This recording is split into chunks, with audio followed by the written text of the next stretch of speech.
Hi, welcome to Tactical 4x4. I'm Eric, and today we're going to go over the parts and assembly of our bearing housing. So what we have down here is the tools that are necessary for the assembly. We have an 8mm wrench, and then we have a mallet that has the soft ends on it.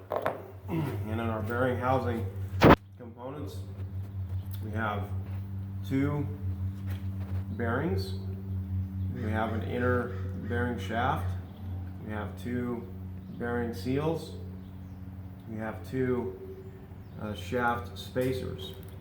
And on the housing already, because this is not the first video we've done, we have the Zerk fitting that gets threaded into the hole on the side of the bearing housing.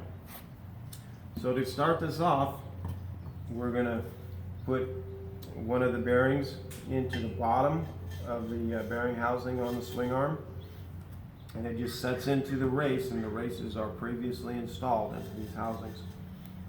And then we'll take one of the seals and tap the seal in evenly, and make sure the seal goes in evenly. If it gets off to one side more than the other, it won't go in. You'll end up damaging the seal. And then one of the spacers goes inside the seal. Sometimes it's easier if you take a little grease and put it around the seal, and it'll slip in there a lot easier, just like that. And then we'll go up to the top. I use something to space it up just a little bit, and we take the inner shaft and we slide it down through the bearing, and it'll poke out the bottom a little bit.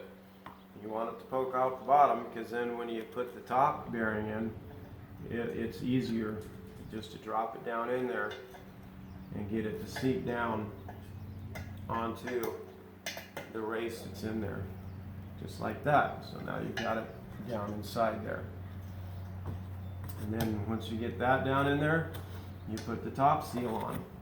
Tap it down on there, nice and even, flush with the top of the bearing housing, and then install the shaft spacer in the top there.